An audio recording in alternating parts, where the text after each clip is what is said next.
I started piecing together what was going on by interviewing each of the men who had been visited by McCoy and Erdelatz. And what became clear was, from what McCoy and Erdelatz had said to them, was that they were investigating the 1971 police homicide that had occurred at the Ingleside police station in San Francisco. But they were also investigating alleged linkages between members of the Black Panther Party and members of the Weather Underground. And so most of these men, when they were approached, were asked if they, quote unquote, knew any white people.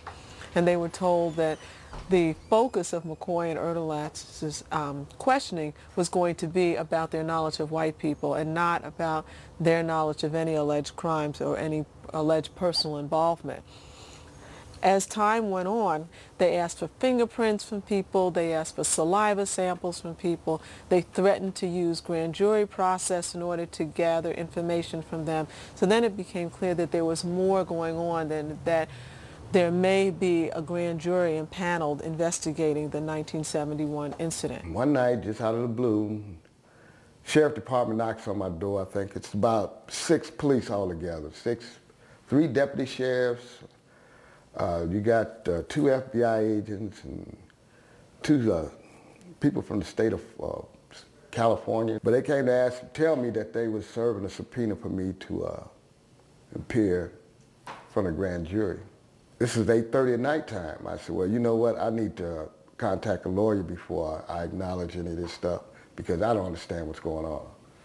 So they said, well, you got to appear in court at 8:30 in the morning.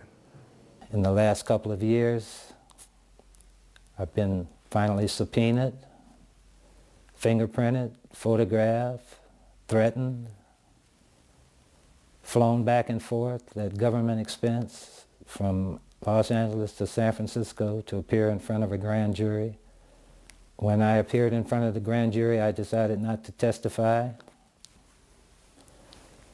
When I refused to testify, I was held in contempt by Judge Dondero there in San Francisco County Court and was jailed until October 31st when the grand jury expired. I refused to testify. I stood on my constitutional rights, 14th, 15th, 5th Amendment, and they told me that the judge ordered me to testify. He asked me, did I understand? I told him, yes, I understand. And took me back from the grand jury, and I still recited my rights. So he held me in contempt, took me to jail. I'm not going to assist them after all they've done to my friends, after all they've done to me over the years, interrupting my life, framing me, sending me to prison, making things, conditions and things hard for my children. I'm a family man. And when you take me away from my family, my children suffer. And my community suffers because I'm a community activist. And this was their whole purpose, was to just disrupt me from my focus and from the things that I do best, and that's serving the people and taking care of my children. So no, I will never cooperate with these people under any circumstances, especially since they're criminals. These are they should be investigated. They should be locked up for what they did in New Orleans to my friends. I myself was locked up for approximately a month and a half. Put me in a cell by myself, wouldn't let me have no commissary, no pencil or pen, wouldn't let me make a phone call, wouldn't let me contact my lawyer. I thought in my mind, this is like New Orleans. Next, it's going to start all over again. But it didn't take place, and I stayed there for a month and a half. The climate in the country, to me,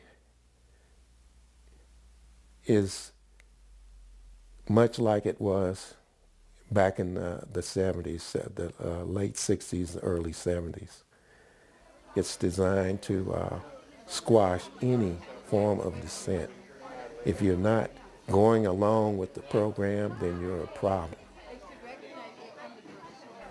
Some of us have taken the stand that we consider that whatever the consequence, we're not going to cave into this. The organizing that took place as a member of the Black Panther Party for Self-Defense that I did, it was motivated by love of my people. It was motivated by a desire to serve a greater cause other than myself. I still try to serve the community and I function in different functions in my community. And what happened with this experience is that it just reminded me that it never goes away, that they maintain the same status quo, that power and people in power that's going to run over and exploit whoever they want. And they'll continue to brutalize, kill, anywhere on the planet they choose to do it at. And they feel justified because they have that power. Currently, in the wake of 9/11, with the United States implementation of the Patriot Act, many of the behaviors of the FBI that have been condemned by the Church Committee report have been re-legitimized in the Patriot Act. And so the same kind of illegal activities that were happening under COINTELPRO have resurfaced under the USA Patriot Act.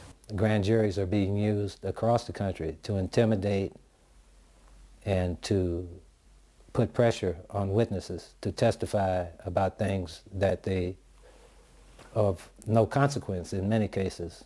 People from animal rights to civil rights to human rights. Anyone, like it was in the 70s, who's an activist or speaks out against the war or even against the bird flu can be brought in front of a grand jury and intimidated. 30 years later, I find that nothing has actually changed. I'm being faced with charges from 30 years ago, and actually with the same people that were charging me and accusing me of this 30 years ago. And actually what I see is that Homeland Security is actually an extension of COINTELPRO, which according to the government was illegal and unconstitutional.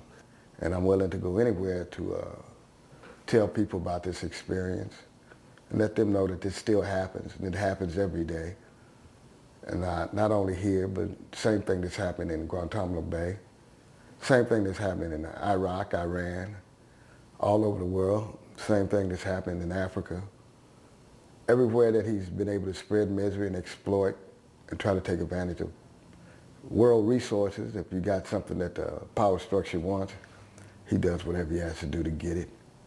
I'm really sick of these same people with the same program, with the same attitude, and with the same agenda, and that's to destroy us, to destroy anybody that is strong-willed and who's willing to stand up and fight for their community and their people. I myself was harshly punished. I myself at present time in 2005 being harshly punished for being a member of the Black Panther Party for self-defense. But I accept the challenge. I accept this challenge so that my children's children will have some dignity. My nieces and nephews will have dignity and have purpose and understand the history of struggling in this country for basic human rights. And that's all we were trying to do. Basic human rights.